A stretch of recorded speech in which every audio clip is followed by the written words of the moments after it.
Hello everyone. I'm making this video during the commute to my work because that's the way I find to maximize time. I've organized my thoughts previously. I have no sheet, no guidelines to help me or no text to read from, but I just want to share some thoughts on the war in Ukraine according to the most recent updates. And when I mean the most recent is probably the last 3-4 weeks. And so, as you all know, people who usually follow the war in Ukraine, that several things happen. First of all, when you're talking about the operations on the ground, you all know that Ukraine had what we can consider a major setback with the loss of Avdiivka after a successful infiltration operation by the Russians. The whole fortified defense that lasted for 10 years crumbled like a castle of cards. And the Russians also made a series of other operations all along the front line, which let us know that the Russians have grown stronger with time, not weaker like the mainstream media says. That, for example, if you hear stupidity saying like 80% of the Russian army is now destroyed, I mean, it's up to you to believe in this nonsense or what, but it's simply pure simple logic will answer you that question and will tell you how wrong you are if you believe that. So the facts are the Russian army grew stronger. On the other side of this story, you have the narrative, the Western narrative, which projects two things.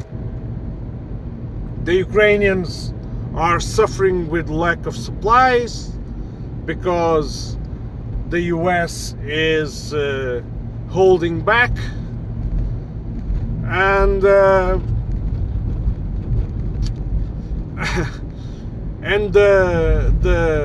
production of the European suppliers like Germany and France is not enough.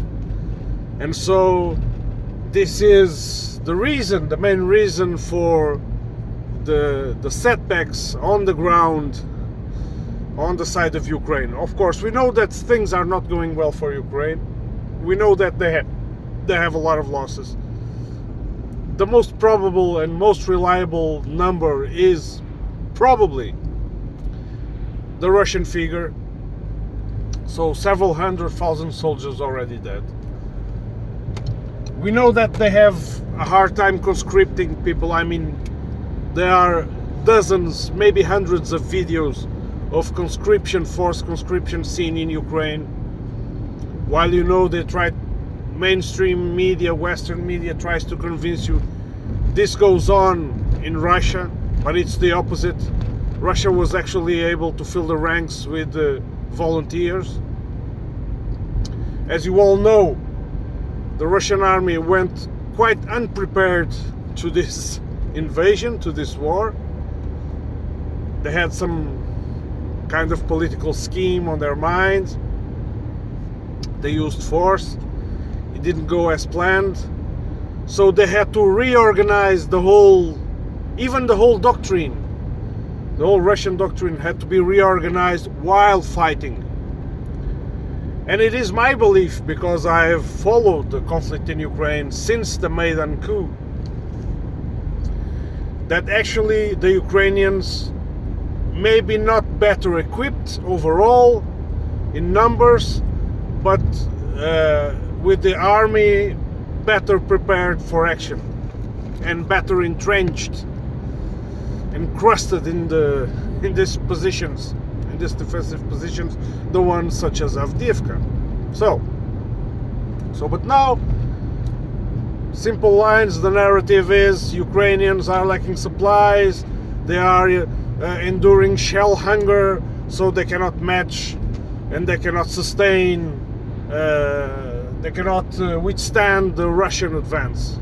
I think this is wrong. And I think this is actually quite the opposite. I think Ukrainians continue, despite their losses, despite the hardships, they continue to be heavily supported by the West, even by the US. And I think the US is using the excuse of its actual inability to supply Ukraine in a larger scale. They are using this political excuse that the Republicans want to hold back this funding and blah blah blah. But we know that a lot of aid that went to Ukraine went unannounced, most of it, and a lot of it that was announced and denied by the US. They were denying that they were sending A, B, C, whatever equipment. And then at the end, when they said finally, yes, the equipment was already in Ukraine and ready for use. We know that the army of NATO is present in Ukraine. Coordinating, operating the most high-tech and complicated equipment. We know all this. And the other thing is that, think about this. If you analyze the behavior of the Ukrainian army, for example, in the last 2 weeks, does it look like to you that the army is in a state of disarray? Does it look like to you, I mean, that an army that wastes dozens, hundreds, thousands of trained soldiers in PR operations are in desperate need or hunger for equipment and ammunition? Don't you think that such an army, which would be in a much weaker position, would try to conserve its strength at the maximum and try to inflict defeat on the enemy while being on the defensive, where it could take the most advantage of his position, instead of just sending people to Krimki in the south front, to the other side of the river, of the Dnieper River, and maintaining its stupid and utter absurd bridgehead where thousands have died. Or the most recent example, to send basically people to their death, suicide squads. I really don't believe that these operatives, these soldiers, knew they were going to a suicide mission. I think they are led to believe that they are going in a very successful mission, and then they end up nearly 100% of them slaughtered, wounded or killed. And despite of the recent Russian successes and the Russian initiative on the front line, never forget that a lot of attacks in a lot of directions are still repressed over and over and over, are still defended successfully by the Ukrainian forces. And if you take a look at the Ukrainian sources, the ones that keep putting out Ukrainian propaganda and Ukrainian successful, for example, drone killings, you see a lot of activity still on the side of Ukraine. And of course, then you have the political side.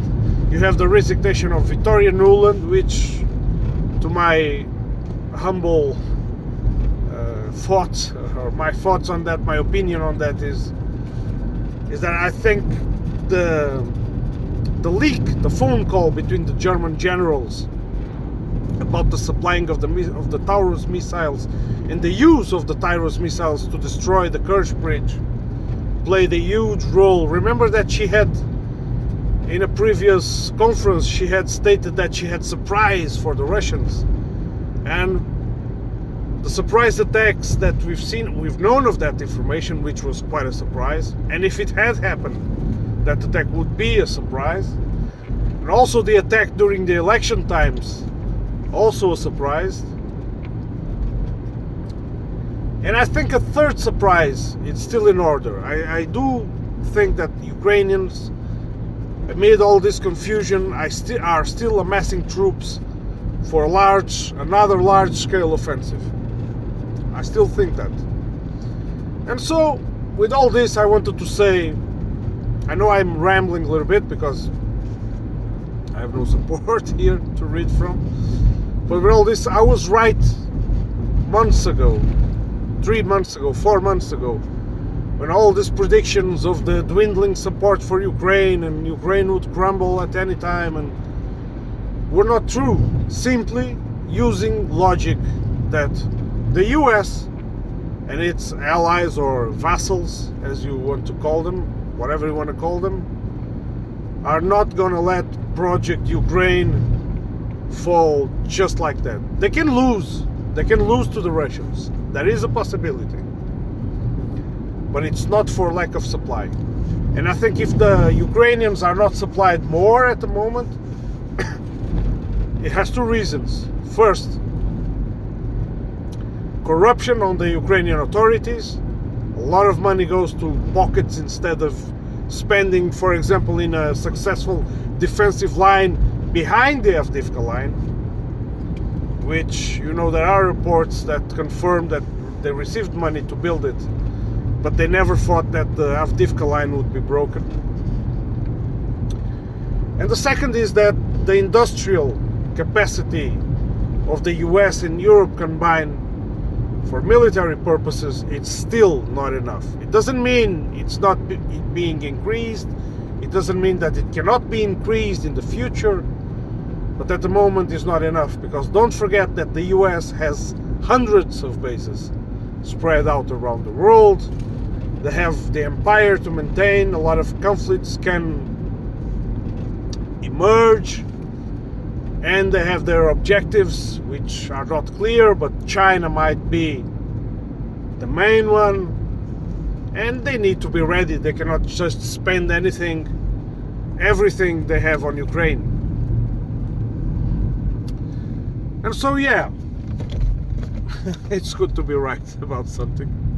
Look, there's a lot of experts, and there's a lot of good YouTubers to go to for more specific information. I can recommend, for example, Brian Borletic, or Weeb Union, or the Duran, or even the reports. If you follow the reports on my friend, the channel of my friend that lives in Donetsk, he has a lot of valuable information, and he lives on the ground 24/7.